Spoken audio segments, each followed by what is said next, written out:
How to use an empty field to make profit. I can tell you, if my kid was at a dorm and they needed $100 a month or whatever for a service like this, I would consider paying for it. Part of the issue with community development that you run into sometimes is... I mean, we've talked about this a million times. I like tools that solve an actual problem. Yeah. Right? And this seems like it would solve an actual problem that people that do this have. Yeah. Well, good morning, Gummy. How are you? How are you, man? How you doing? I am excellent. Yeah? Did I ever tell you I have like weird stuff happen to me all the time? You always have something going on. Well, no, like I didn't realize it until yesterday. Well, I've said it before. Like I have weird stuff happen. Like I get put in all kinds of situations that you don't expect. So like a few years ago, I was going to see a client, and my GPS was taking me like a certain way, and I was like, I don't feel like going that way. So I randomly went a different way. Okay. And I'm driving, and I'm like, oh look, someone has a fire going. And then as I'm getting closer, I'm like, no, something is on fire. Right? So I'm driving and I pull up and I see the smoke is starting to build. Like the fire had literally just started. So like I pull my car over, I run out, we start ringing the doorbell and knocking and checking. And like I heard a dog barking and all that stuff. And, all the doors were locked. There was no way to like get in to get the dog out or anything. And then kind of people started gathering, and I'm looking across the street and everybody's up with their cell phones, all that stuff. But then all of a sudden we hear this lady screaming from the second floor. Okay. And she's up there like, my cat. And we're like, leave the damn cat, like get out. You know how hard that is to do? I know, but like the room was filling up with smoke. Like she couldn't see anything, right? So You're like, a cat. Yeah. So I'm standing down there and I'm like, listen, you got to get out. And she's like, the staircase is on fire. And I'm like, jump, right? Like, so this lady jumps from the second floor. I end up catching her. Is that like 20 feet? No, it wasn't that high. It's because it's like a 50s building. So, so maybe like 15. Yeah. Is there bushes or something? Oh, you catch her. No, I had to catch her. Right. So like I caught her and like, or I wouldn't say caught her. I broke her fall so she wouldn't get injured. Gotcha.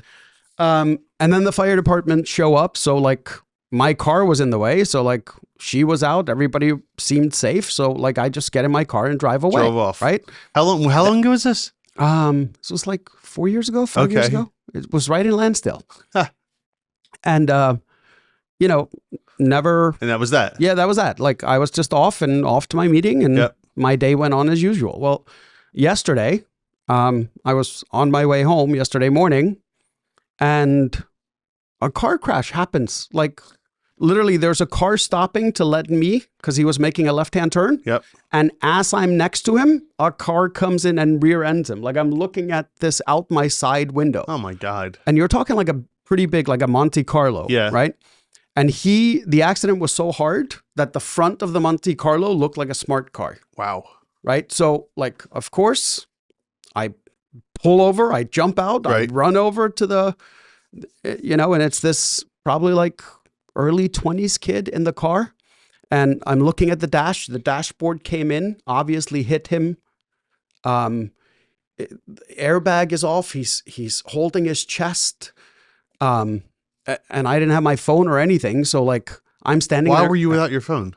Because I cared more about his safety than grabbing my phone. I was in my car. I thought you meant like you didn't have it with you at all. Gotcha. No, it was in the car, right? And I wasn't going to leave the kid alone just to go get my car, right? Right. And cars are just driving by, and I ended up waving someone down. I'm like, hey, can you please call 911? So the lady just stops next to me and was relaying information. Like I was giving him like, where he's hurting, all that stuff. They ended up sending an ambulance. His iPhone, it's the first time I've ever seen it in action. I'm talking to this kid and the iPhone is going, we've detected you're in a crash. Yeah. Right? Yep. That happened to my daughter. Yeah. And I couldn't find the phone. Right. So I'm scrambling for his phone. And by the time I find it, it's already made the call. And it calls his mom. So like the kid is there like wincing in pain and she's hearing it. And I'm having to like talk to the mom and calm her down and be like, listen, we got your son. I promise I'll stay with him till the ambulance gets here. It doesn't look like it's life-threatening. Yeah. Like he's hurt, but he's gonna be okay. I'm like, I think he's gonna go to this hospital. If there's any updates, we'll try to get a hold of you and let you know, right? So the paramedics show up. I help them get him on a stretcher, all that stuff. And I'm trying to ask the paramedic, like, where are you taking him? And the paramedic was getting annoyed with me, which I kind of get, right? Like, but I was helping and I was trying to coordinate, right? So the moment you told me where they were going, I'm like, hey, call your mom real quick. So he dials his mom, and like the paramedics are talking to him, and the mom is kind of in the background. And all of a sudden I hear, I'm not going to say his name. And she's like, can you please put Gummy on the phone? So I grab the phone and I kind of give her the lowdown that like they're loading him into the ambulance, that he's having to go to a trauma center. They're going to take him to this hospital. And she's like, I don't know where it is. And I'm like, it's on this road at this location. Ethan, what's up, buddy? Welcome. Good. That's Ethan. He's the guy. He's the one who handles all of our video. This later. Oh, the editing. So I stayed with him till he was in the ambulance. And then once again, you kind of just get in your car and leave, right? And it was really bugging me last night because I was like, I want to know if the kid's okay, right? So I called a couple of people and I asked, like, would it be weird if I like went to the hospital and like checked up on him? Mm-hmm. And someone gave me the response. They're like, that's what normal people would do, right? And I was like, is it? Like, is it normal? Yes, but we've established you're not normal. Right. But it's, I don't know, because like I did search and rescue when I was younger and stuff. Right. So like I'm used to helping someone and then never at the hear time from them again. And never knowing what happens to them after that, right? So it's like, to me, it's normal that you're there for that moment in time. And then you just trust that whoever takes them next is taking care of them, right? There was just something about this kid that just made me want to make sure that he was okay. So I knew enough about him that I was able to, like, I knew where he went to college because like my goal was to keep him distracted and have a conversation with him so he wasn't focusing on the pain or like would pass out. Yeah, sure. So I'm talking to him and asking him questions like, he told me where he was going to school, what he was going for. And, a quick Google search of his first name and his school brought him right up. And I'm like, I called the hospital and they're like, yep, he's here. I was like, okay, so maybe once we're done recording, I'll go pick up some junk food and take it up to him. Because we all know that hospital food is horrible. Oh yeah, absolutely. That's a crazy story though, man. That's all.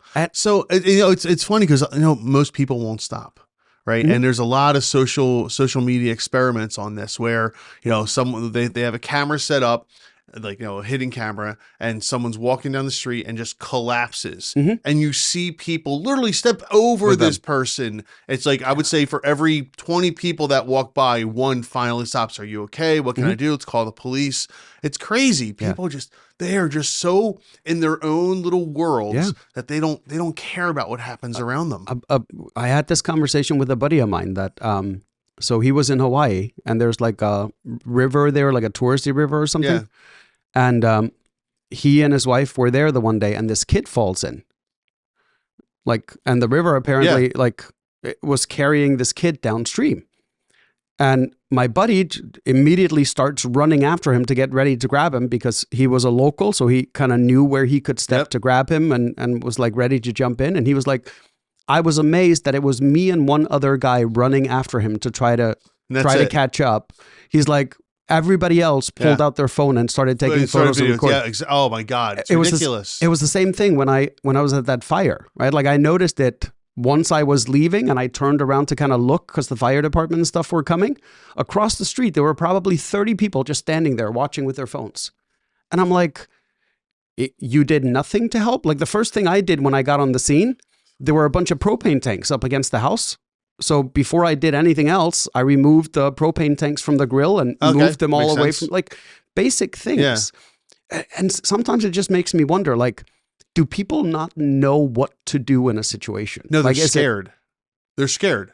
They really are. They're scared. Well, they're scared because they don't know what to do, right? They don't know what if I go in the water and I get stuck, right? I don't want to ruin my shoes. I don't want to ruin my phone, et cetera, right? People, I'm the guy that jumps right in. Right? I'll jump. I don't even think about what I have. I just jump right in. And I think part of that is training, right? Like you have military training. Mm-hmm. My buddy has military training. I had search and rescue training. Right. So like, I think it's just instinctually. Might be. We are just, we look at the situation and we go, we got to help because like that's what we do. I'll tell you the worst example of being scared and not helping someone that I can remember recently. It was within the last 10 years. There was an area up this way in northeast United States. I can't remember where it was. I want to say New York, but I'm not positive, where there were some major floods. Mm-hmm. And this woman was with her kids and their car got stuck, right? Oh, yeah. And the floods are like starting to take cars. Like, that's how bad it was. And she takes her kids and ties them to a tree and wades the water to a house that's like 50 yards away, not even. Knocks on the door, begs for help. Can you help me? My kids are there. We're going to get blah, blah, blah. And the guy's like, I don't know you. Go away. And she's screaming that her kids are going, and then she goes back and her kids are gone. It's like, you got to be kidding me. How do you not help people in that situation? I don't know. How do you not help people in any situation? I was driving down the street once. I think it was on Broad Street in Philly. In fact, I know it was on Broad Street in Philly. And this guy pulls his car to the side, mm-hmm. gets out of the car, and you can see he's stumbling. He had a heart attack. You can clearly see afterwards he had a heart attack. He's stumbling and just falls to the ground. Now, I'm like 4 or 5 cars back and I see it. And I'm getting ready. I pull over and a bunch of other people, like 7 or 8 people are helping this guy. So I'm like, all right, he's taken care of. He's good. And someone's already on the phone. So I felt comfortable moving on from that point. And that's the only time, though, mm-hmm. that I've seen someone get hurt where a bunch of people jumped in to help out. Yeah. But a lot of times people just... Well, I had a few years ago, I was going to Newark Airport to pick somebody up. And I'm crossing the bridge and there was an accident on the bridge. And there's only the 2 cars stopped that obviously were in the accident. Yeah. So like, of course, I pull over. It's late at night. It's getting chilly, right? Like it was it was I want to say like May, maybe, where it's like warm during the day and then it cools off. Yep. So I pull over, I jump out, and there's obviously an injured person laying on the ground, right? And I walk over and I see they're shaking because apparently they had been doing something, was wearing shorts and a t-shirt. Well, it's now 38 or 40 degrees, whatever it was. Like it was cold. Like I had on a hoodie. Like that's how cold it was. And I'm looking at this injured kid. They're just like shaking. So I run back to my car and I guess this is training. Like I always have blankets in my car. Right? I do as well. Yep. So I run over, I grab my blankets, I have them like roll him over slightly to put one under him so he's not laying on the cold concrete, and then I put one over him. And then once again, ambulances, I see the ambulance coming, so I got in my car and just I always have away, blankets, right? rope, and water. Yeah, well, not intentionally, but I always have a couple of water bottles in there. Yep. But ropes, blanket, and first aid kit. No. How do you not have a first aid kit? I probably should. You're right. That's a good point. I probably should. I have a first aid kit, rope, blankets, extra clothing. Oh, ponchos. I always have extra ponchos in there too. Oh, yeah. Well, in case you got to keep someone dry or something like that, Yeah. But yeah, in my case, I don't worry about it because my car is so big that if I had to keep them dry, I would put them in the car. Yeah. But yeah, there's certain things I always keep in my car. I always have. That's a good point. I'm gonna get a first aid kit for my car. First aid kit, blankets, water, extra socks, extra t-shirts. Yep. And then I always have some kind of utility knife, just in case. I have tools. There's definitely tools in there. I've once again weird things. Yeah. I came to a crash site and the person was stuck upside down. Oh. Seatbelt was stuck, and the only way to get them out was to cut the seatbelt. Right? Like, thank God you had a utility knife. Exactly right. So, anyways, that's not what this podcast is about. It was but still, who cares? It's one of those interesting things. Like it kind of can be what it's about, though, because honestly, and someone could start a business idea where you put together that stuff, right? It's an aid pack, emergency aid pack that you can put together and sell, right, for your car, emergency aid pack for your car. Yeah. That's not a bad idea. And I think, so everybody always talks about like first aid training and that type of stuff. I think you should have a first response training, right? Where you're just checking is someone injured? Right. Has 911 been called? Yeah. Is there an ambulance required? Is police required? Is there, like yesterday with a car, there was like heavy gray smoke coming out of the car, right? So I'm like, we need police, we need an ambulance, and we probably need the fire department just to come check, right? Because you never know with engine, right? Like the oil could theoretically start like smoldering, which is harmful. So you need them to come clean up the oil and all that stuff. But like, that's the type of training people should do. Is like, if you come up to a scene, what should you do? Like, if you come up to a house fire that's starting, right? Yes, the first thing you do is check for people. The second thing you do is there anything that can amplify the fire nearby? Right. If there is, start moving it, right? Like, I don't know. I think people need more training on what to do when you're the first on the scene, right? I like that. I'm not saying, start administering CPR, all that stuff. Like there's other steps that have to be taken. And if you're not qualified to actually medically help someone, like if you've never done first aid training, if you don't know how to identify that someone needs to, like, can't be moved, you shouldn't do any of that stuff. Okay, so right? let's turn. So we talk about starting business. Let's turn this into a business. Okay, so I could see like an ex firefighter, or maybe an ex EMT or something like that, starting a podcast or a video series where they talk about different scenarios, what to do, et cetera, et cetera. And by the way, buy my aid kit, my emergency response kit. Yeah. So the training becomes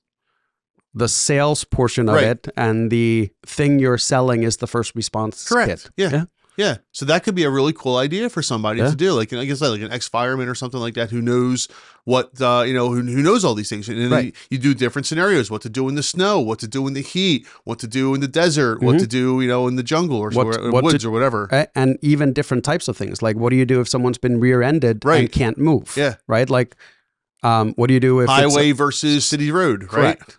Right.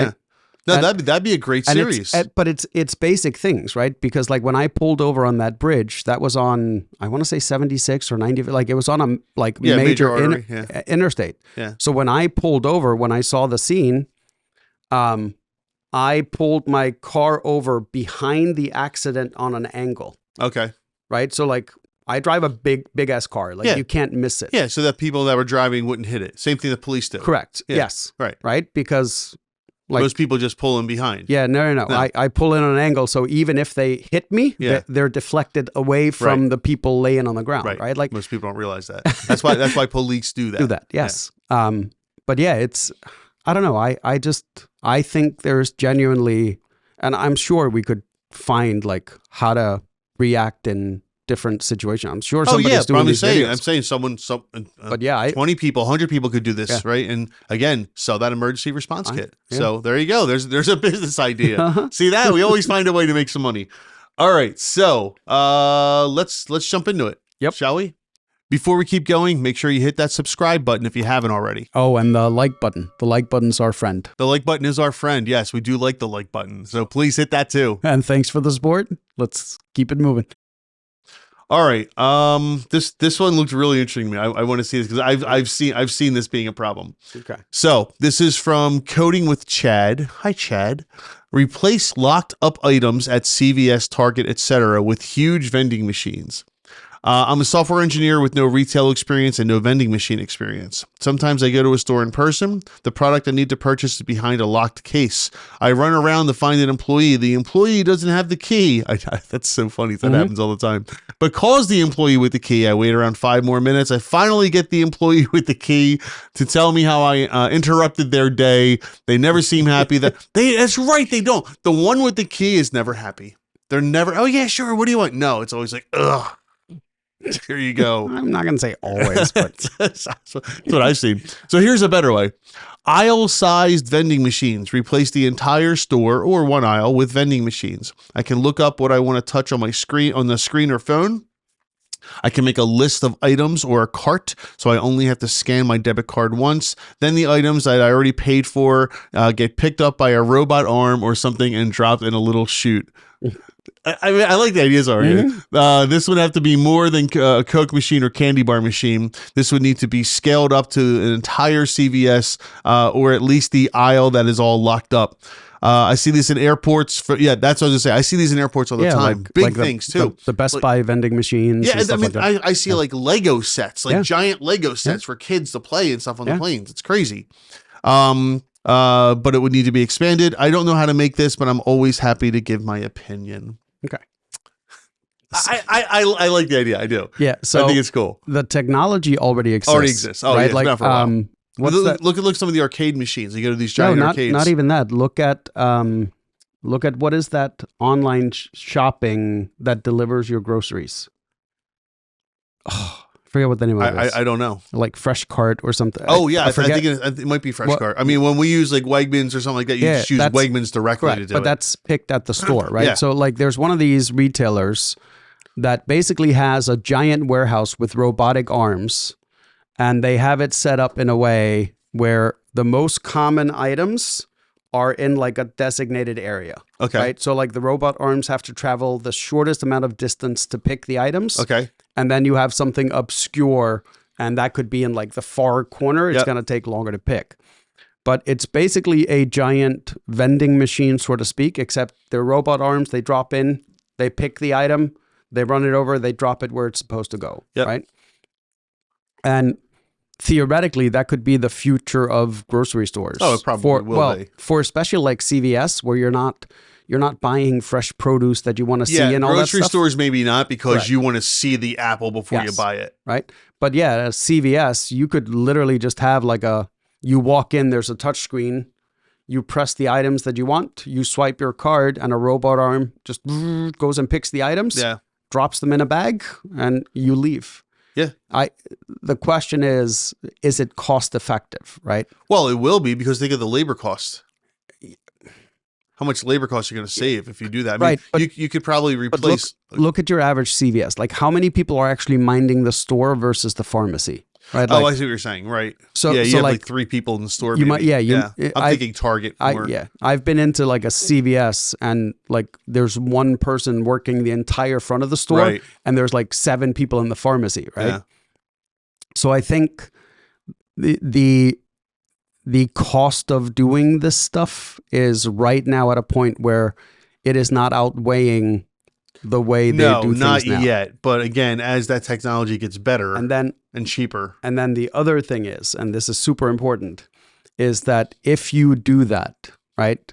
Do you ever see those joke videos where like my husband went to the store for bread and he comes back with bread? Yeah. Right? And then it's like I went to the store for bread and she comes back with 3 bags. Right.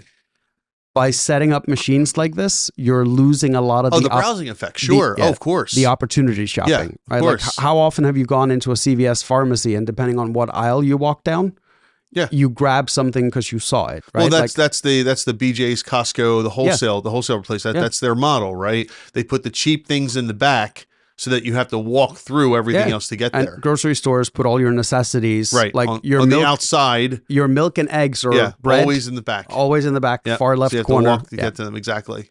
So once again, this is a great idea, but you're losing. The stores realize that they're losing a lot of things, like you conveniently grabbing something or grabbing that Snickers bar at checkout.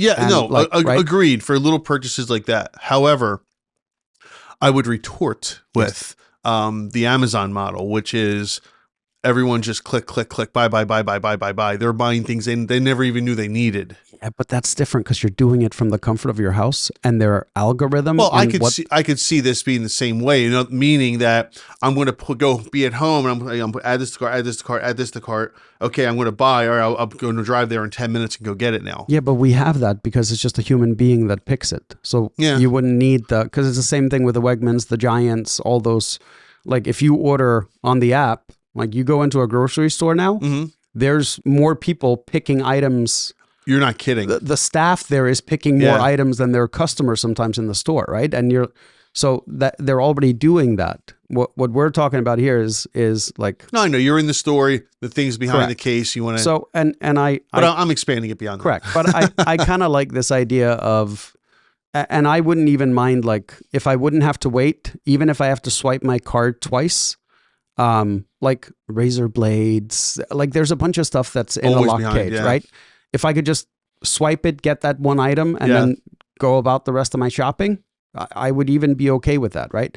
Or even you can make this easier, where you can make it like a hybrid, right?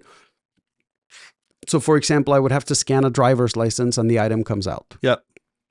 And then I can pick it, grab the rest of my stuff, go pay for all of it at once, right? Like there's all kinds of things you can make even from a consumer psychology where you're making it easier for them to get the item without really impacting their shopping experience drastically. No, that's a good point. Yeah. And I can see, because everything's already behind glass, right? Or behind plastic, right? Why not just add a mechanical arm to it to actually take the device and drop it out to you? That's really all it is, right? Yeah. And it's just a matter of making sure you pay for it.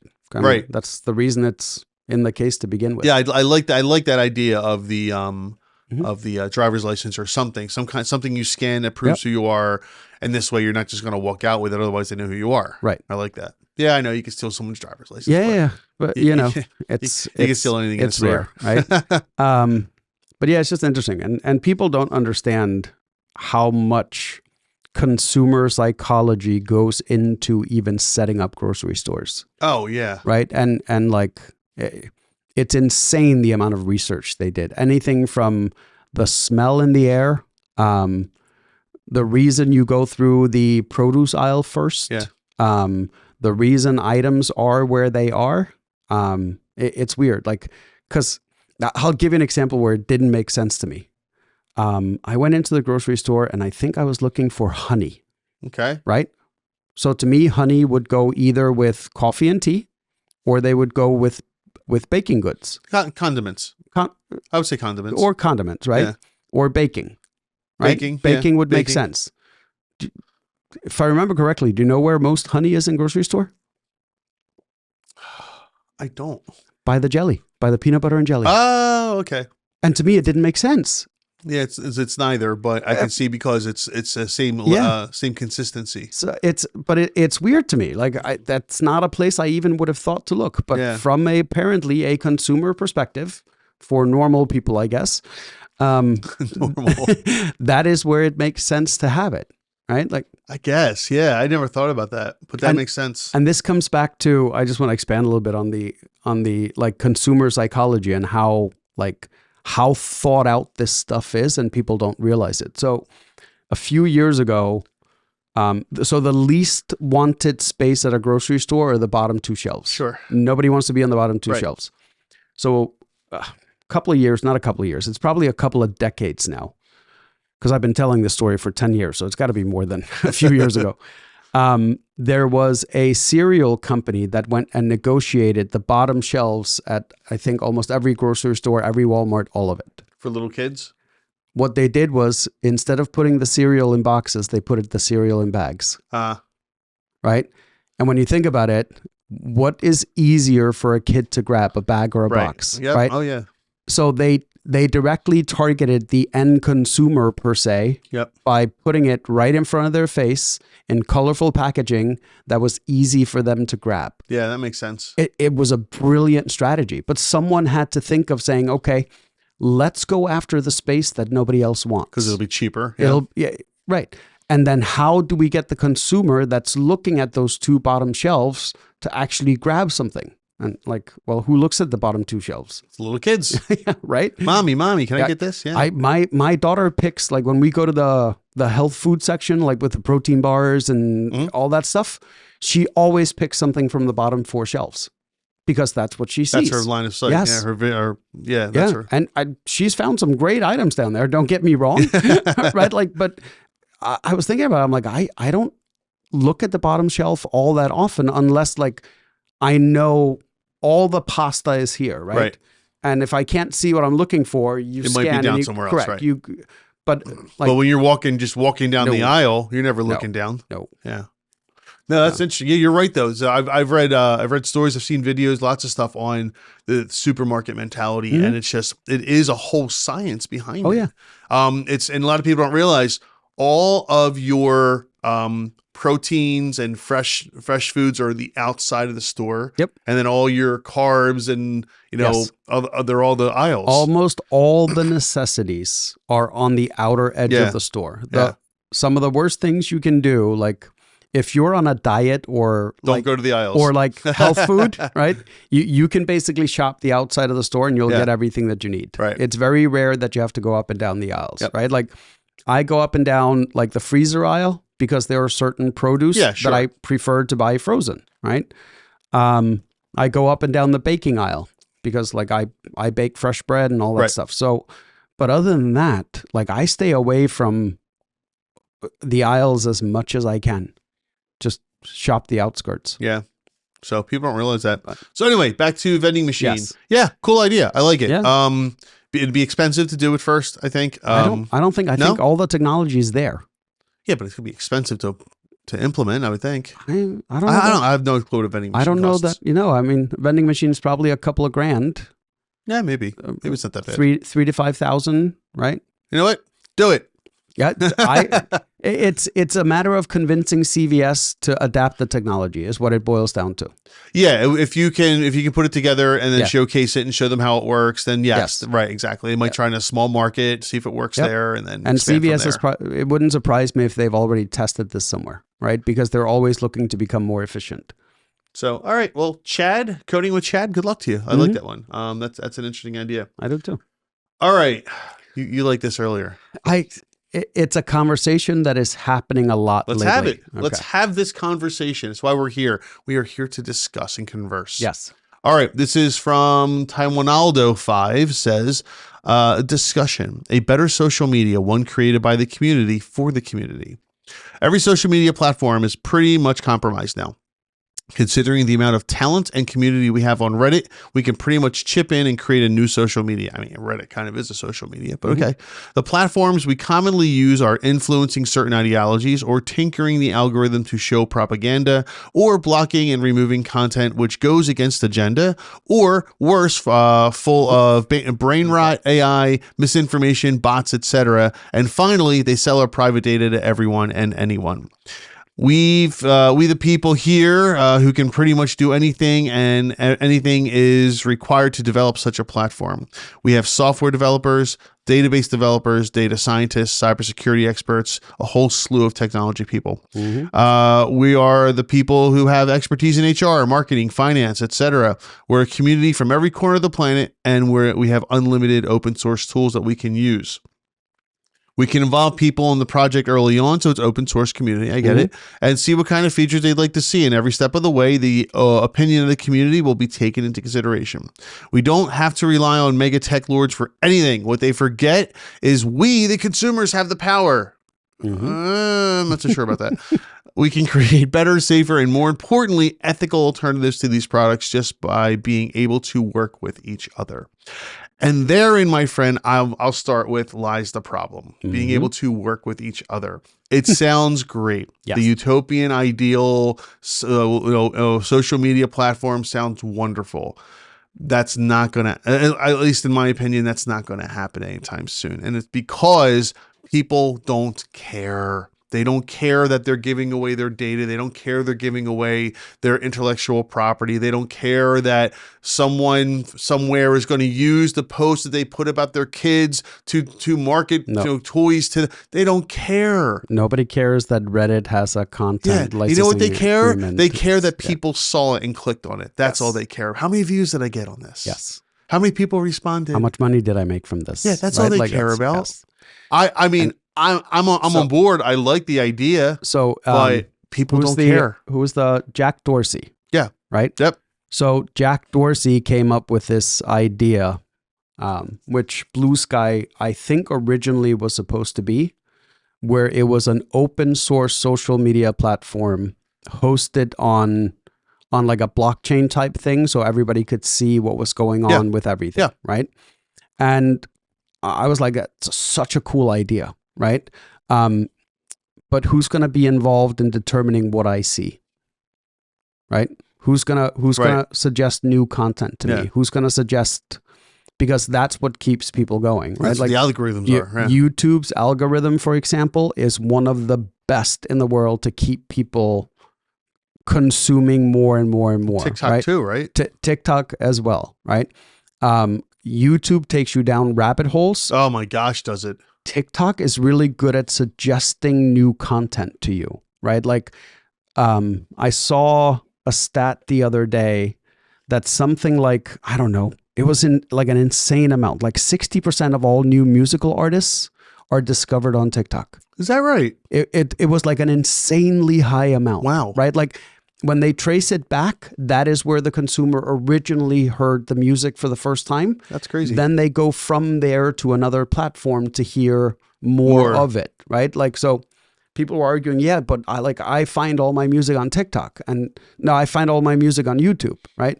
And the argument was, well, the only reason you found it is because people discovered it on TikTok. They started searching for it on YouTube. And now it's just showing up. Yeah, now because more YouTube people are is looking suggesting at it. it to you, right? So, yeah, it was some kind of insane amount. So, like the music industry is more reliant on that specific platform than almost any other industry. And I had no idea that was the case until like I didn't know that either. I want to say like a month ago. Wow. I had no idea that was I mean, I knew that happened, but I didn't realize that was like 60%. That's crazy. You and I went to a sporting event the other night. We did. Right? And on the way back, I was like, hey, you got to hear this band. Yeah. Right? Where do you think I found it?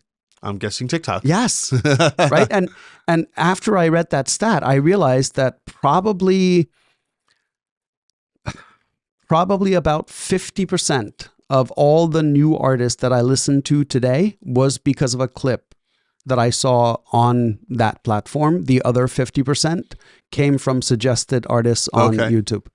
Wow, that's interesting. Right? Because think about it. Like, how often do you listen to the radio now where you could get introduced to a new artist? Yeah. Like, never. The other one that I find a lot of stuff through is I will randomly click on, like, I use Amazon Music a lot. And they always have this one button that says music we think you'd like or similar to. Yep. And every once in a while I'll click on it and 90% of the songs I have no interest in, but every once in a while there's a song that comes up and I was like, let me look at this band closer, right? Like, that's pretty cool. So yeah, but yeah, TikTok is so part of the issue is that, and I get it with the algorithms, right? The people manipulating the algorithms find a way to beat the algorithms. Well, any algorithm is going to be beatable. Once you figure out how it works. But the algorithms are absolutely necessary because these social media platforms, and I don't know if this person's taking into account the absolute chaotic amount of money it takes for the servers that are needed to run this, and the bandwidth that's needed to run these things. Talking about crowdfunding. Crowdfunding is not going to do this. I mean, this is, you're talking millions of dollars a month. People won't even pay for current social platforms, right? That already have all this, right? Like, you can pay for an ad-free experience and people are like, no, I'll take my ads and keep it free, right? Well, okay, so let's say the same thing happens to you. Now you have to run ads. Who's going to make the decision who can advertise on the platform? Right, exactly. Right? Yeah. What can be advertised? What can't be advertised? Right? Can I advertise illegal items on there? No. Well, now someone's making a decision, right? Who's making that decision?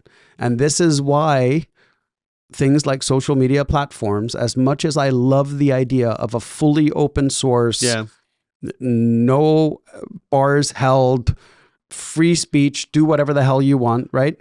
But that leads you down to getting arrested the next time you go to London, like what happened with, what the hell's the name of the guy? You know who I'm talking about, right? Yeah. So like the more open you make it, and ultimately, good luck getting through the EU with a social media platform that nobody's accountable for. Oh my gosh, no, it's not happening. No. GDPR will kill you. Oh yeah.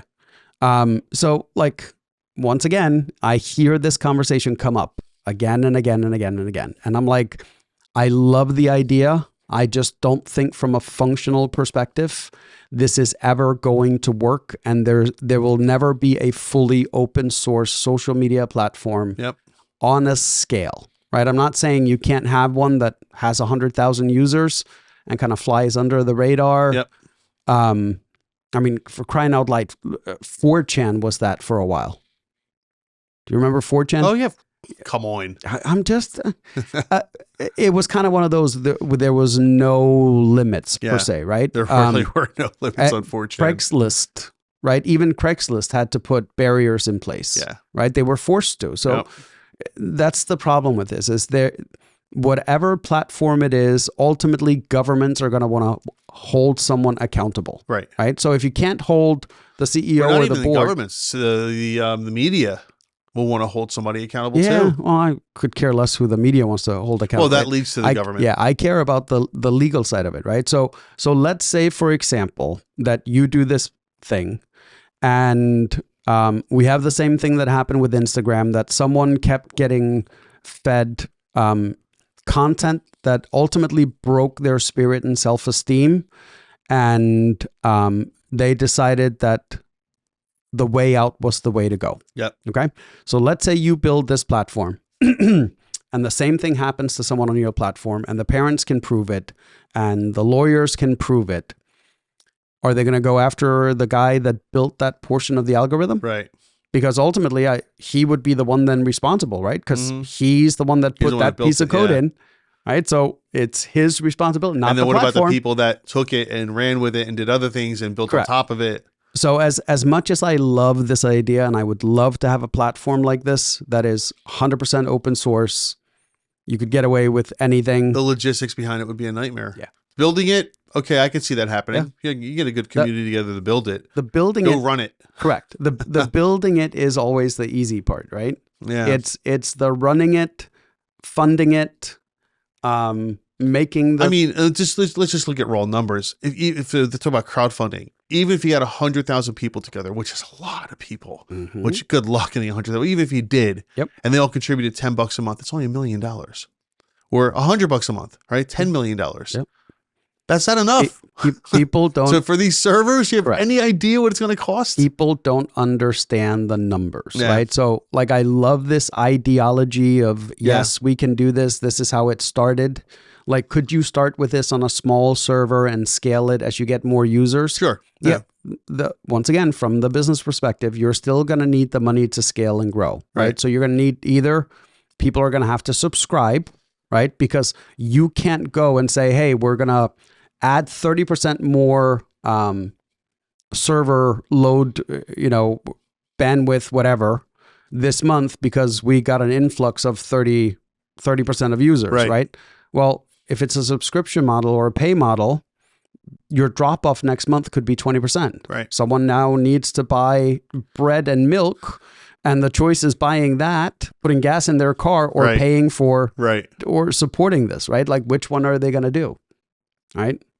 So yeah, I love these ideas. I think this is how a lot of it starts,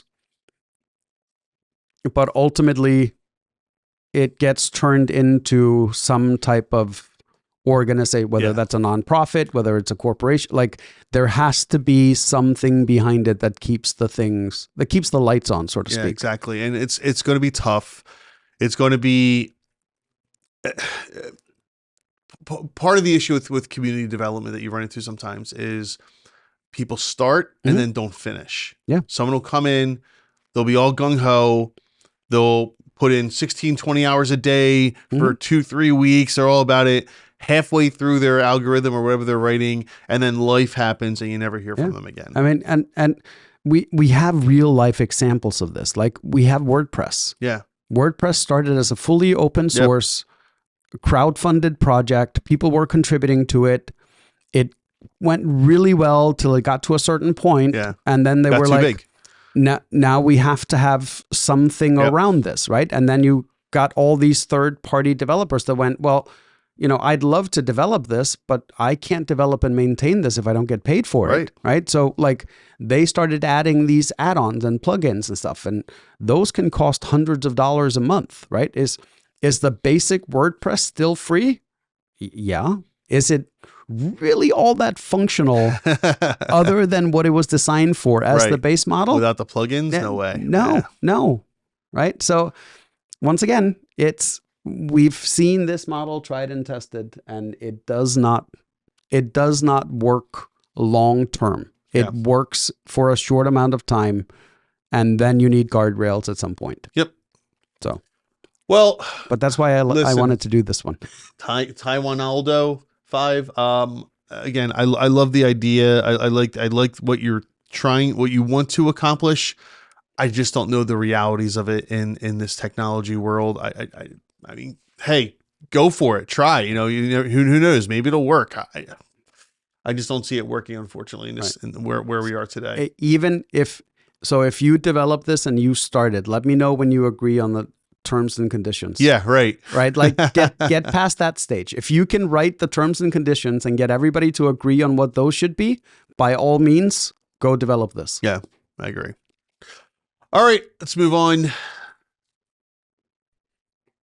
Okay, I'm curious. It's got a Vanilla Sky vibe to it.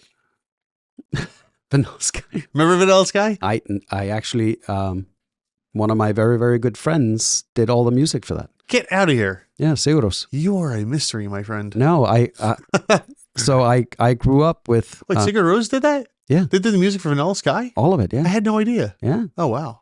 So, I one of the guys in that band, I actually grew up with him. Yeah. So I've known him since I was, like 11? Wow. So 30 years I've known him. Great band. Oh, man, I love their music. Yeah, he still lives in Iceland. So whenever I go back, when it's not a pandemic going on, right? Yeah, I always meet up with him. We have coffee. We very cool. Chit chat and catch up. Yeah, he's a great guy. Look at you, great guy. So let's see, Pavel Anasamov. Pavel Anasamov? Sure, why not? Every time I walk into a big store, I feel like it's still 2010. Time for AI to change retail? ? The staff are often busy talking to each other or looking at their phones. True. It feels like they don't really care about helping customers. Sometimes true. And trying to find something on the shelves. This makes me think, why is it still normal in 2025? Maybe it's finally time for retail to adopt new technologies. I want to share an idea. A 3D AI conversational assistant, a screen placed in the middle of the store that could help customers find products in seconds, give useful recommendations instead of saying try over there. So true. Always be available to help without getting tired or distracted. Me and my team have just started working on this, but we're not sure how businesses will feel about it. It's a big change, and it might take time for stores to see the value in something like this. And if you're in retail, do you think businesses are ready for this kind of technology? Okay, 100%. All right, I'm going to give a story about 2006-ish. Okay. About that. Maybe a little. So yeah, probably around 2006. Yeah, so like 20 years ago. Yeah, right. I came up with an idea. And now they're everywhere. Of course, now they're everywhere. And this is a perfect example of ideas are completely worthless until you actually implement them. And I actually built a prototype for a touchscreen system in a shopping mall where you could say, I'm looking for product X, Y, or Z, and it will tell you what store or stores sell that product and will give you directions to go to that store. Yeah. Right? Now that's everywhere. Now all malls have that now, almost, right? You go to the touchscreen. I'm looking for, jeans. You type in jeans and it'll tell you what stores sell jeans. Okay. But this was 20 years ago, right? So it was good. I developed it. Went to one mall. They weren't really interested in it because they didn't think that the stores would participate, blah, blah, blah. So I never followed through.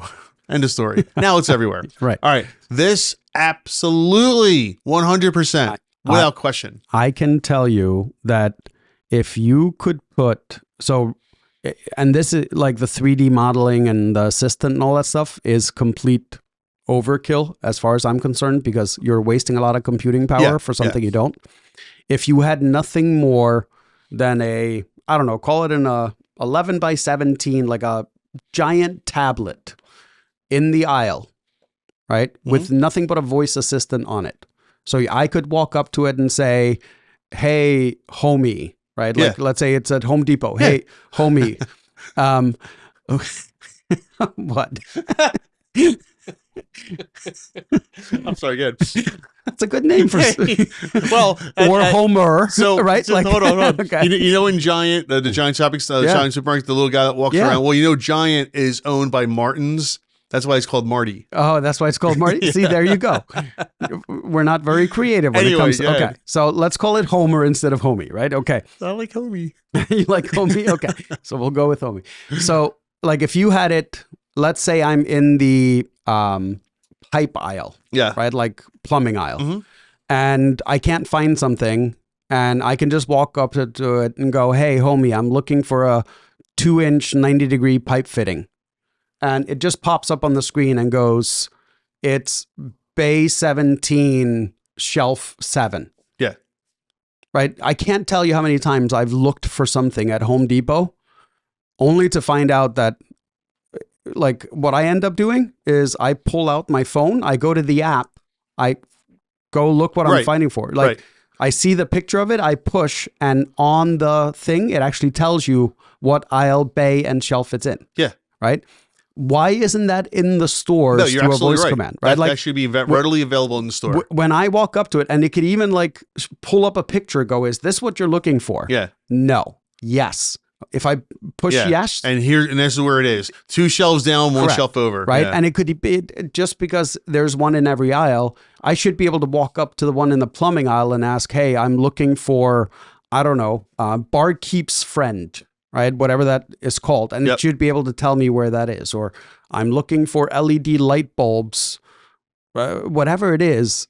Like, it shouldn't be that hard because they already have it in the damn app. Yeah. Right. So the databases are all there. Right. You're just talking about taking a piece of Wi-Fi technology, slapping a voice assistant on it, which the app already has, and making it available in the store. Yeah. No, absolutely. So, okay, I think I conflated 2 movies earlier. I think I said Vanilla Sky, but I think I was thinking Minority Report. Because if you remember Minority Report, you remember that movie with Tom Cruise? Yeah. Okay. Where we're preemptively punishing people for things they might or might not do? Yes. Can't wait for that. Yeah. Just a matter of time. In Minority Report, he had to get his eyes changed because his eyes, they scan everyone's retinas. Oh, yeah, the retinas. Right. Yeah. So he had different eyes, and it was like Mr. Takanawa or something, right? And so he walks into the Gap, and this big AI image comes up. Welcome back, Mr. Takanawa. How was that sweater you? Can I interest you in something else? Right. That was cool. Yeah. And honestly, that's probably where we're going. I would say there's 2 parts to it. There's the, what are you looking for assistant? And then there's the, can I interest you in this assistant? I can tell you, we tested a CRM system, right? So this is back when I had the store where people would actually walk in and like come into our location. Yep. We had a CRM system that we tested that allowed us to upload photos of our customers. So as the customer walked into our lobby, the camera would capture their face and pull up the client before he made it to the front desk. So my lady that was in the lobby could see the person's name, the company, previous orders. It would all just pop up like an overview screen as the customer would walk in. Very so cool. This technology is already... Oh, it's out there. Oh, yeah, Absolutely. it's out there, right? You got to implement it properly. But now the other problem is that you'll have to start making sure the goods are where you expect them to be. Yes. Right? Because that happens a lot because people pick things up, walk around and start, I don't want this anymore, and just leave it anywhere. Yeah. Right? So you kind of need to make sure that things are where they're supposed to be. And also, like, stocking issues and things like make sure that the actual person puts it in the right place. But yeah, the technology, absolutely. I love this. And this needs to be there. And this could be in almost any store that carries, like, BJ's, Costco's, Home Depot, Lowe's, anything where the inventory or like new items don't rotate through the shelves a whole lot, right? Like, drywall is always at the same place at Home Depot, right? Like, spackle is always at the same place. Pipe fittings are always the same place, right? Like, same thing. Now, here's one thing though, like BJ's, the same items aren't always in the same locations depending on what BJ's you go to. Right. I discovered that because, like, I went to a new BJ's and I was like, oh, I should know where everything is. And I start walking around and I'm like, where is this? Yeah, like, this is like a jungle. Yeah, it's crazy sometimes trying to find certain things. It would have been so much easier if I could have just walked into that specific store and asked, like, hey, where's the syrup? Hey, where are these sausages? I wonder if that goes to your point of the opportunity, right? Of finding different products. Oh, I walked down this aisle by mistake. Oh, I like that. Let me pick that up too. But once again, it's the store that I've gone to for years now, right? the same items are always in the same place. Like that store doesn't change. Yeah. Same thing now that I got used to this other store that I go to, the items are all in the same place. Hey, look at that. Joe Cover. Mr. Reputation Management. Yes, sir. Joe, come over here. Joe, pull up a chair. Look at Gummy. Look at Gummy. What's up? Pull up a chair, man. How you doing? I'm good. We're shooting a podcast right now. You would love this conversation we're having right now. You'll be a huge part of it. Yeah, I don't want to mess this up for you guys. No, you're fine. Edit all this out. Nah, you'll be part of it, buddy. You'll be part of this one. That's funny. This mic will pick up anything. Okay, good. How you doing? I'm good. I thought it was an Check the camera. Can we see him? I don't know. Can we see him? Let's see. I thought it was somebody else. That's what some guy was. No, you can see you. Yeah, Okay. absolutely. Get closer to the microphone. Sure. Yeah. Slide in. So this is Joe Cover with Digital One. Joe does he's reputation management, so like reviews and stuff online. Yep. Mm-hmm. Joe's the guy you want to talk to if you're having trouble with getting reviews or you're getting bad reviews. You need to get taken care of. Or if you're not responding to reviews. Or if you're not responding to The reviews. amount of people that don't do it is insane. Oh, I know. It's crazy. It is So- crazy. So what we're talking about right now is think of like you go into Home Depot and you're looking for something, right? Yeah.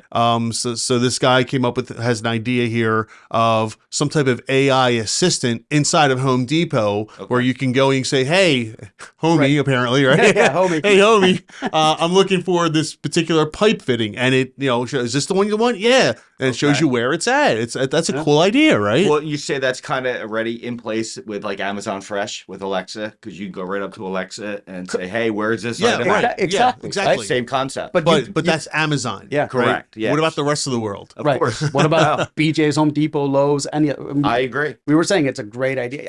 I even think you could take it a step further. Like if you really wanted to go crazy, you could have the little, the giant thing, what are they called? Marty, right? You could request a Marty to follow you around. You walk into the store and you're like, I want Marty next to me because I've never been in this store and I don't want to have to. And you, Yeah, but if there's 100 people, you can't have 100 of those things walking around or following you around. but like how often do you really need a help, right? Like think about Yeah, how well, often. I would say give people like either do it on your phone, download an app, Yeah. or give them an Well, iPad or something to walk around the with. issue with like a lot of BJ's is there's no signal inside of them. So like your phone becomes useless once you walk in. Because And I swear that's done on purpose I think because they it don't is want you too. looking up prices But elsewhere. like if I had one of those robots and I could walk up to the robot and be like, hey, I'm looking for these 10 items. If it would map out, here's the route to Yeah. go get your 10 items, that would be awesome. Oh, no, it'd be fantastic. Right? It'd be like warehouse software, right? Where it tells you the shortest route to go Yes. pick what you need. Once again, the technology's all It's already there. out there. It's been out there for years. They don't want us to WMS, get, right? I don't, Warehouse management software. That's been out there for yeah. years. I don't think they want us to get in and out of the stores too quickly. Well, I think that's what it boils down to. I agree with that, but also with when you say there's no signal. When I go into the Mm-hmm. supermarkets, never a signal. That's why I have to jump on the guest Wi-Fi to find out where I'm going. Right. right. It's crazy. So just put it in the store. Agreed. Put one in the center of every aisle, right? Like If you give people what they want, they'll come to your store more often. Yes. Quite frankly. Yeah. I really do think that. If you give people a tool like that to use, yes, maybe they miss out on a couple of opportunity purchases, but they'll come back for more stuff. I like Wegmans. I go to Wegmans and It's a zoo. I get lost. Like they're so big. Yeah, There's so much stuff, right? And like I end up not buying stuff Yeah. because like It's almost overwhelming, yeah, isn't I it? just don't want to walk around the store because like I'll walk down a random aisle and I'm like, there's nothing in this aisle that I wanted, Yeah. needed. And like Wegmans is probably the store that I'm in and out of the fastest because there is so much stuff, Right. right? It's always busy too. Correct. Yeah. And you can take this a step further where like if you have celiacs, right? Yeah. You should be able to walk in and say, hey, where are the gluten-free items? And it'll give you, here's a section all Right. gluten-free. These items are also gluten-free, but they're not in that section. Correct. That happens a lot. Exactly. Right. Where some gluten free is over here, some gluten free is over here. Yeah. So like, I think it's just a matter of time until the stores figure out that this is something that people would actually value. Yeah. Because like half the time even if you ask someone at the store, like at Wegmans, I can ask someone, hey, do you know where this is? And they're like, we think it's aisle 11, Yeah. right? Like, because I think all of them have like a section inside the stores that like your responsibility is chips and soda, right? Like that's what you restock. So they may not know where. So back to Pavel here, right? So I think your idea earlier was spot on. Don't start with the humanoid type, animations, etc. Save computing power. Yeah. Get it working even without, a face telling you what to do. Then add the face in later, maybe, right? Yeah, if you but get it working without that first. I don't think people understand the difference needed in computing power for just voice search and showing static results versus having something 3D animated and the computing power. Oh my gosh, it's huge. Yeah, the cost on that alone is almost cost prohibitive. Is it cool that you could make your own homie, right? And he becomes the face of Home Depot at every Home Depot. It'd be cool. It'd be really cool. But it doesn't help me any further. It does not. It doesn't make my experience, well, maybe the experience, but it doesn't get me from A to B faster. Correct. Especially if you're in testing mode and trying this out. So yeah, I would say do so. It looks like they've already started building this, which is cool. Yeah. Do away with the model for now. Yeah. The models, I don't think the model's a selling point yet.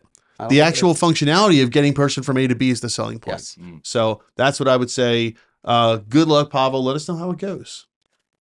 All right, let's see what we have here. As next week we walk into Home Depot and Homie's already going to be on the shelves. Dorm cleaning service. Every dorm in America needs this. All right. This is from Intelligent Rent 4424. Not sure if it's a good idea or not, but I enjoy cleaning, and I tend to find that college students are really no. College students are messy? No. As one myself. Say it ain't so. Right. And I was thinking of putting up a poster for dorm maid service. What do you guys think? There's yes, but no. And here's why. College students are broke. Of course. They have no money. This is something the parents, and someone even said this has to be a pitch to the parents. Yeah. Right? But TeachOK9663 says it has to be a pitch to the parents, and they're right. Remember when we were talking about it, and I said the only person that has ever come to my office with a business idea, and I told them absolutely not, it's not going to work, and it ended up being correct, was the guy that wanted to do resume writing for unemployed people. Oh, right. And I'm like, depending on how long they've been out of the job, they can't pay you for the resume writing. Yes, I love the idea, but you can't be a premium service to someone that doesn't have an income. Yeah. Now you would have to be a low budget service. So now you have to do it in volume, which means you can no longer deliver the quality, right? So it's this fine balancing act with all this stuff. So how could this work though? Like how could this work with college students? College students have no money, right? No. But they obviously could. So they get an income, right? No, from their parents, like a budget. Not everybody. No. Okay. So here's the thing. This could be a premium service at select colleges, I think. And the college pays for it? No. I mean, I'm sorry. Yeah, the college is paying for anything. You and I both know that there are certain colleges where there's an average higher income. Oh, yeah, sure. I got students, you. I got you. Like where this, like a lot of the private colleges. Correct. Yeah. Like if you walk through the parking lot and there's a bunch of BMWs and Bentleys and Porsches in the student parking lot, right? Then chances are this could be a service to be offered there, right? Like, but if I'll tell you what, I take it back. I take it back because colleges have thousands of kids. Yes, thousands. What do you need? 20, 30? Yeah, you can't do much more work than that anyway. Correct. Right? There's going to be 20 or 30 kids that have the money. Let's say you're cleaning 10 dorm rooms a day. Yeah, like at max capacity. Yeah, if you're not attending school at the same time. Like it's just someone that comes in, they do 1 an hour or 1 every 40 minutes. So 10 between the travel time and all that stuff. That means to fill a work week, you need 50. Right. If you're doing it once a week. All right. So how big is Penn State? 60,000 students? Something like that. Like that. 50 or 60. But how many are at the dorms? Right. Many. Yeah. How many are at sorority houses? How many are like you can't find 50 or 100. Like, I'm not saying this is a scalable business necessarily, but it could definitely be a source of income for someone. Yeah. Joe, what do you think? Me personally, if I was a college student, I wouldn't want anyone in my dorm room because I'd be hiding stuff because I don't trust people. Well, no, that's true. I get that. People like me that will do that. But it's correct. Maybe it's not tailored toward you, of right? Course. But the idea of the business is, they're out of 50,000 kids, you can't get 50. I would think you could. I would think you could. Yeah, you might even be able to put a flyer out around. Oh, you know campus. What the problem is with dorms though? What? They're shared. So all the members of the dorm have to be a part of it. Well, they all have to agree. Well, no, because if you're just talking about their room, going in and tidying up and doing your bed, and what I would do on top of this is offer it as a cleaning and laundry service. Oh yeah, I like that. Right. So like I come in. How much time is involved in that though? Right. So we'll grab your hamper this week. And then next week when we come back, we'll bring the clean clothes folded and ready to go. So you have to have a week's worth of clothing. You think college students have 2 weeks worth of clothing? If it's, my son's in college, trust me, that's not the case. But if it's on a rotation, right? Yeah, because I'm kidding. I know like there are dry cleaning services out there right now, and there's laundry services that literally they'll come pick up your hamper and a couple days later drop it back off. My wife uses it for dry cleaning. But think about it though, if you have 2 people in a dorm room, you can't have someone come in unless both people agree. And what about security issues? Don't they need a fob to get into the dorms themselves? Well, it depends on the school. Depends on the school, right? I would imagine that they would have to get some type of some. But that's logistics, license or something from the school. Yeah. But that's logistics. Yeah, that's like a logistical issue. You can figure out the logistics, right? Assuming you can get the customers, right? Which I think if you pair this properly, so even if it's a 3-day laundry time, right? Like. Because the second is really only just drop-off service, right? You're not. So I think if you combine the two, not only do you have a potential higher income like revenue stream, but I think it would also be easier to get more kids that just take care of this. Yeah, and again, you don't need a lot. Even if you go and hire a couple of people, you only need a couple hundred kids. Yeah. Again, you got thousands and thousands. Even the smallest college is going to have a few thousand kids in it. I can tell you, if my kid was at a dorm and they needed $100 a month or whatever for a service like this, I would consider paying for it. Yeah. Right? Like knowing that their area is clean and their laundry is taken care of. But I do like the idea of going after the parents. Yeah. It's something that you work with the school to reach the parents. Mm-hmm. It's some type of not add-on, but it's some type of add-on advertising that can be sent to the parents. Yeah. What? I was just what? Yeah, say it. What? Nothing. I was gonna be sarcastic. Oh, okay. I was gonna say put it on the FISA and the FAFSA form. Yeah. Do you want cleaning service while at school? We'll just slap it into your student loans and you'll pay that cleaning service. Or if you want cleaning service, you don't get student loans because you make too much money. All right. So Intelligent Rent 4424. This is it's an interesting idea. You don't need, and the good news about it is I don't think you need a huge customer base. No. It can be small. It can be minimal. And the cost of entry for equipment and supplies is nominal. Very. Like it's a spray bottle, a cloth, and a vacuum. Yeah, exactly. Like something like that. It's not very, very large. So, all right. Well, that's an interesting one. I don't know that I would have thought of that. That's very, you're right. Every dorm needs it. Almost every dorm needs it. All right. Let's see what we have here. Okay. How fun! I was doing this last night. I'm not kidding. I know nothing about this. Oh, I know everything about this industry because I've been collecting since I was 9, maybe even 8. What are you collecting?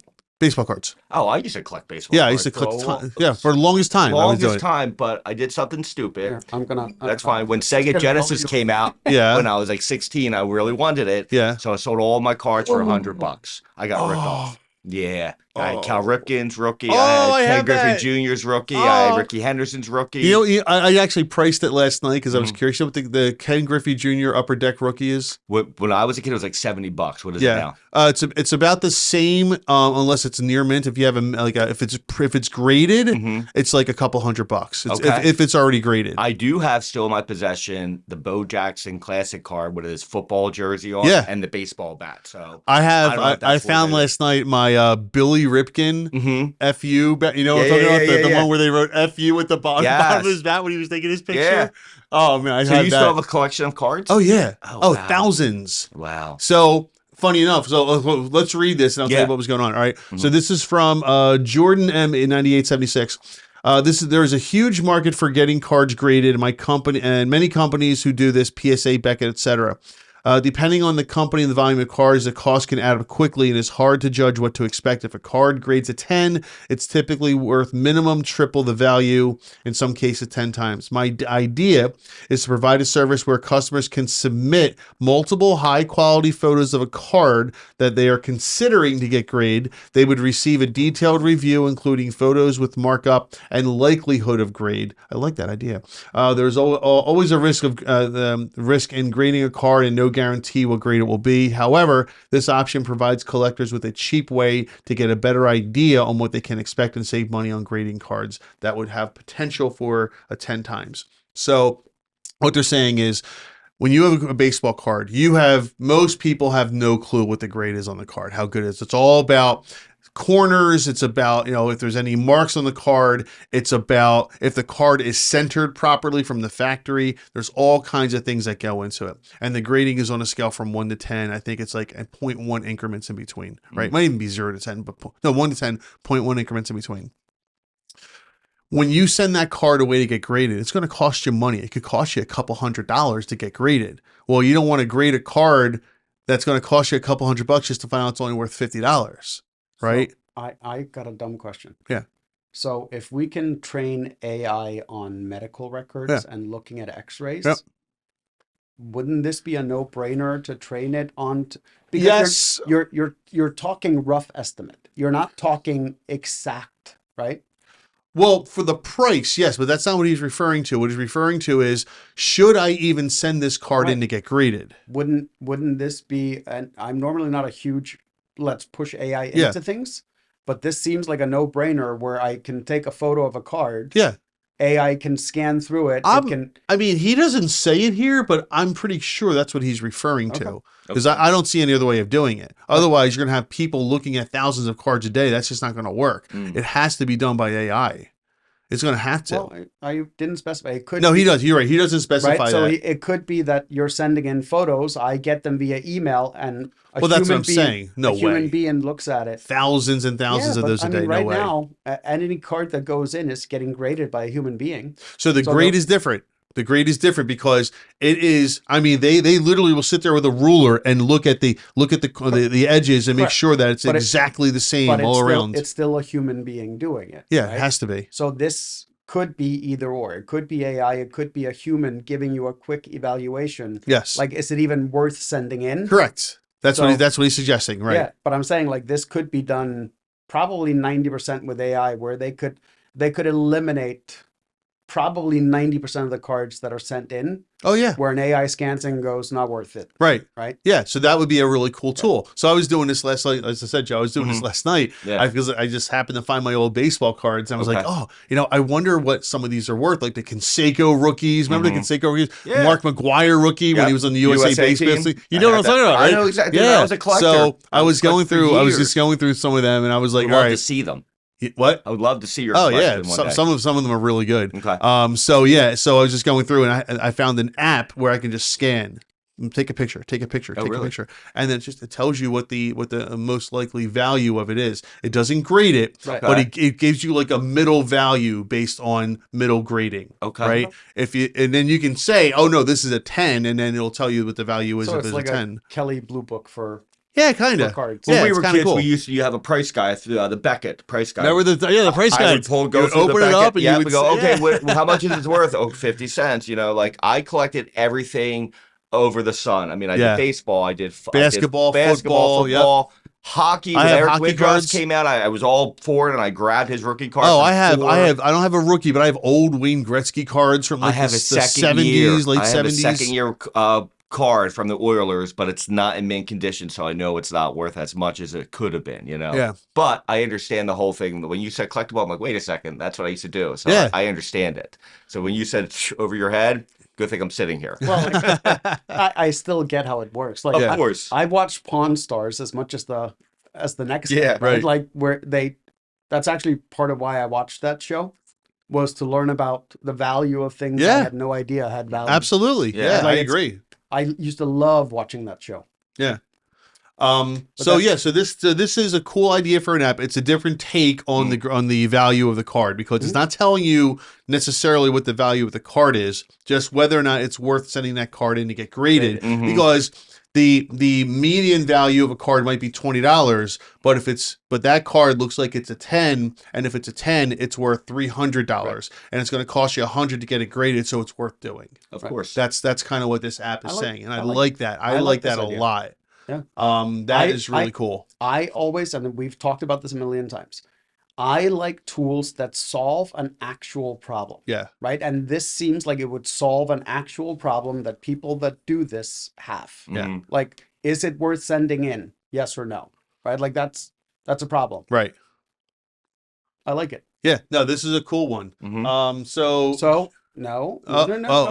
Okay. We got to do the how would you, because it has to make money. Yeah. So how are you making money of this? Are you charging $1 per card? It's an app fee. Huh? It's an app fee. Is it an app fee or is it a per card fee? I wouldn't do you could do a per card fee, I guess. Like how many cards do you want to scan? Like buy credits. Yeah, you could do that. I want to buy, because this is not going to work as a subscription tool except for like a handful of people.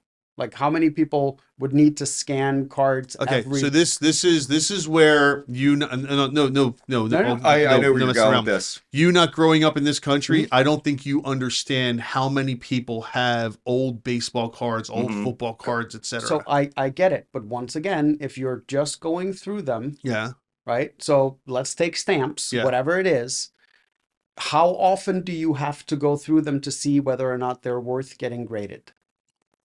Graded probably once or twice, most. Correct. At the most. So once again, if this was a subscription app, right? Let's say it was a subscription. Yeah. You would just pull out all your cards, right? Pay the subscription for a month or 2 months, scan all your cards, figure out what's worth getting graded. Yep. And then you just cancel.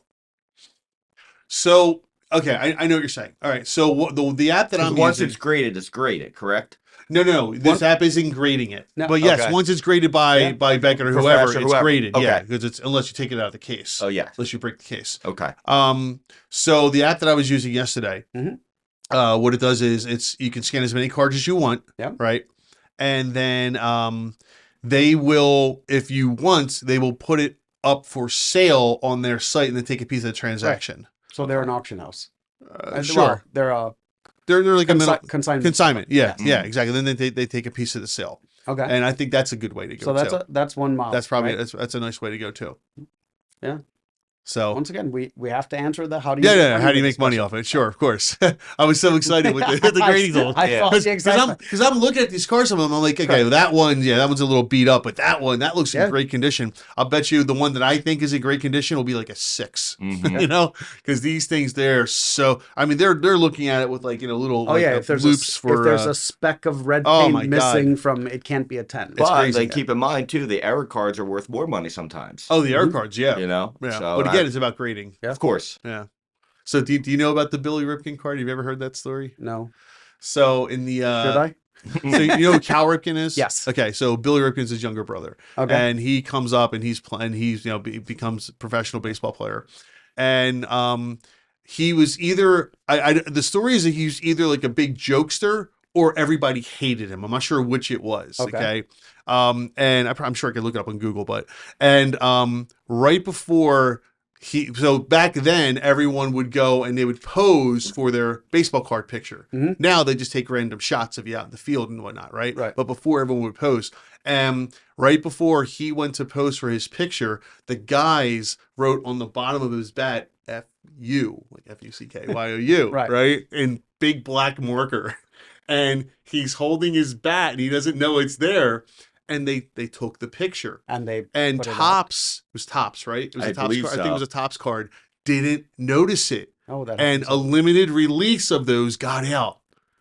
And later on, when they caught it, they put a big black square over it, but they didn't notice it at first. And it got out for like a few thousand of them got out. Wow, it happens. It's crazy. Maybe more than a few thousand, but it was. Eventually, it was caught. So I'm guessing that's like a collectible item. Oh yeah, like everyone wants the Billy Ripken. Okay. Yeah, everybody wants the Billy because if nothing else, it's funny to look at. Yeah. That's interesting. So, all right. Anyway, Jordan M. I love this idea personally as a card collector. I should say former card collector. I haven't collected cards in years, but I still have all my old cards, and every once in a while I go through them. I was surprised because there's an entire store right by my house. Oh, that's all. Yeah, this is what they do. Yeah, like you walk in there and at least a third of the store is just this, like baseball cards and like it's all crazy. kinds of. I know.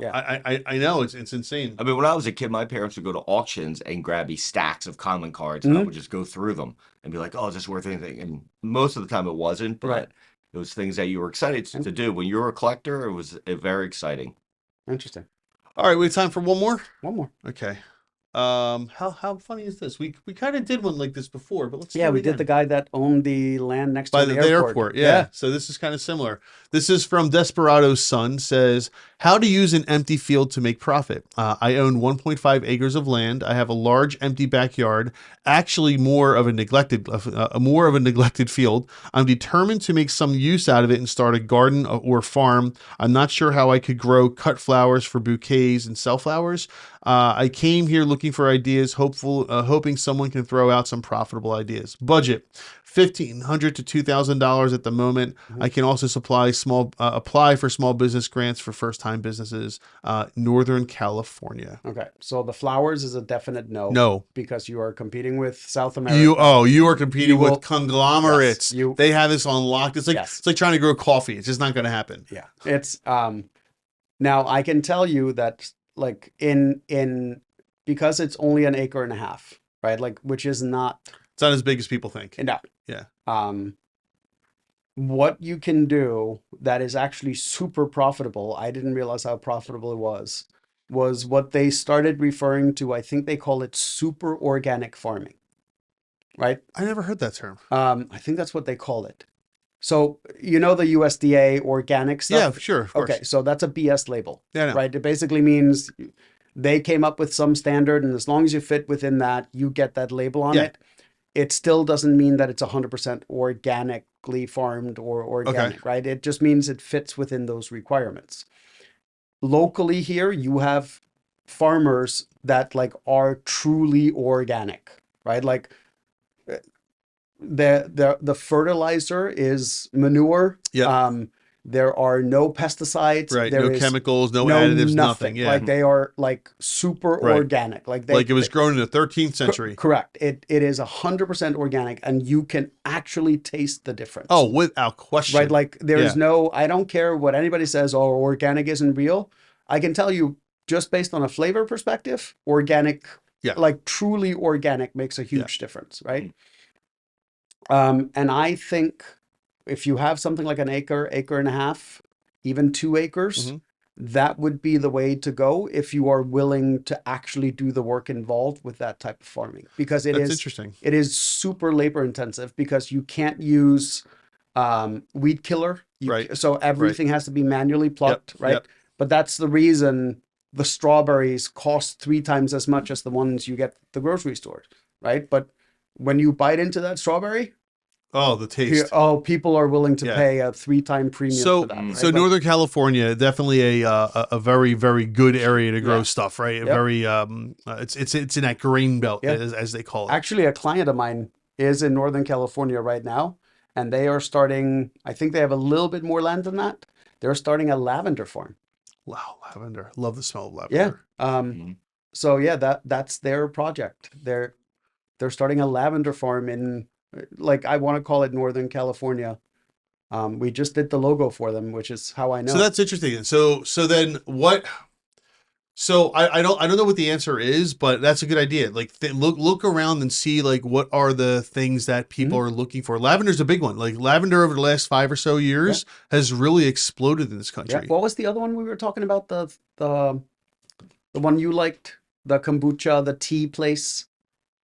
The one I like? No, so we did an episode. The guy was saying that the tea that's a fad right now. Oh, I remember. I remember we talked about it. I don't Right? remember what it was. Where we're saying like all the products in there could do that. What the hell was it? Oh, I don't remember what it was. But like, so you could find something that is really popular right now. Yeah. And make a truly organic version of whatever that is. Yeah. And now you have a premium product, right? So think of it, the difference between the products you get at the grocery store are your Kias and mass-produced cars of the world. What you're growing is the Bentley of that version, right? So you're able to sell it at a much higher premium. Yeah. You need a much smaller market. I'll give you an example of this. So, my wife and I have a house in the Poconos in the mountains. That Poconos, the mountain, mountain region up here. Yeah, I'm sure you didn't. I was like, and that's how we met. I know that's how you guys. Yeah, I heard the whole story. So on the way there's this tiny little farm, right? Mm-hmm. It's not very big, but it's more than an acre and a half, but it's this little farm, and they first started with just a little stand where they sold honey. Yep. So they have bees and they make honey, and they sold, and now it's like not huge, but it's a very large building where they sell honey and other things out of. So acre and a half, start with a stand. Yeah. Right. Grow your stuff, sell it, and you market yourself out there, get people out there. Oh yeah, I want to go every time we drive by there. We're going to stop and pick up this, that, or the other. And hit the farmers markets. The farmers markets are great for that. So same thing, like we go up to the Poconos every summer because like my daughter, her birthday thing is she always wants to go to Knoebels. Yeah. Right. So hidden treasure in Pennsylvania, by the way, Knoebels. Oh my God, what a great place. So we actually have a tradition now. You know how people like get family photos once a year? Yeah. Mm-hmm. So we go down the flume. Right? Log flume. Yeah. So once a year, our family photo is the four of us in one of those logs. I love that. That's fun. So we have like every year we have a photo of us going down that. But anyway, so right by where Knoebels is, there's also a little place that has it's like a little farm, and they have pick your own strawberries. Oh, very cool. And when we go up, my daughters ask, of course, to go to Knoebels. And then they ask to go there because they say the strawberries are so good. So we go there, and I don't know, I spend a small fortune on strawberries up there, right? Like, and we pick a whole boatload. Yeah. I bring it back. We eat them while they're fresh. And whatever's left over, I actually turn into jam. Very cool. They absolutely love it. That's great. It tastes so much better. Oh my gosh. Well, we go apple picking every year. And, we do that too. Yeah, I love the apple picking. Strawberry Farms? That's where we go. I don't know. It's right by... what's that? Tabora? It's right up the street from... I actually think Tabora owns it. Oh, okay. There's one up our way. But anyway, point being, take the apple off the tree and bite into it versus take the apple off the tree and bite into it a day later. Yeah. Huge difference. Huge difference in taste. Yep. You go there, you pick that apple off and bite into it. Oh my gosh. You don't rinse it off first? No. Eat it off? Okay. No. If they don't use chemicals and stuff there to do it purposely. A lot of these small local farms locally don't use any pesticides or anything. So like the farm we go to, the driver my daughters love it because it's like a tractor ride from the farm to where the apple field is. Mm-hmm. And the announcement when you're getting off, he always says, pick as many as fit in your bag. And remember to eat one. Yeah. Oh, they're so good. Yeah. And strawberries are the same thing. Right off, as soon as they come off the bush, right in your mouth. Oh, they are delicious. Yeah. And they're fine. As long as it's pesticide free, all that stuff, there's really nothing there to hurt you. Right. Yeah. And even if they weren't completely pesticide free, one strawberry or one apple is not going to kill you. Right. Like, but you can taste it though. You can taste it on the skin. Yeah. But when you go to a completely organic farm, like truly organic, that doesn't use pesticides, that doesn't use like the weed killer and any of that stuff, it just tastes different. So much. Service Brothers. Yeah. Right? Oh, yeah. Everything they do is organic. Yeah, that's like when they do their events, they were saying like, we're getting kids to eat radishes because the farm they get them from is a true, like actual organic farm. Mm-hmm. And they're like, the radish that we bring and the radish you buy at the store is not the same product. Yeah, it's a completely different taste. It's a completely different taste. Yeah. Yeah. So, and like this is cool. If you ever want to test it, one of the easiest things to grow is potatoes. Oh yeah. Right? Like you literally just need a potato. You need literally a potato, and you need a patch of dirt in your backyard. Yeah. Right? Like you can start with one plant. From that one plant, you'll probably get 10 to 20 like little potatoes. Okay. do that, grow that once, try those potatoes, and tell me there's not a difference. Okay. Right? And it's the easiest thing in the world to grow. Like really literally is. Potatoes is the easiest thing in the world to grow. Okay. Yeah. And so back to Desperado's son here. So go out and, just do some research on, what people are looking for. What's the, no, I wouldn't say fad, but what's something that people are want to buy? And he's like in dream location. Oh my gosh. Yeah. What a great place to grow farming. something. Yeah. What a great place to grow something. I wouldn't do grapes. It's just, you're going to get killed on grapes. But I like the lavender idea quite a bit. Yeah. There's a bunch of niche markets. Right? Because lavender can be turned it's more than just the flower and the smell. Yeah.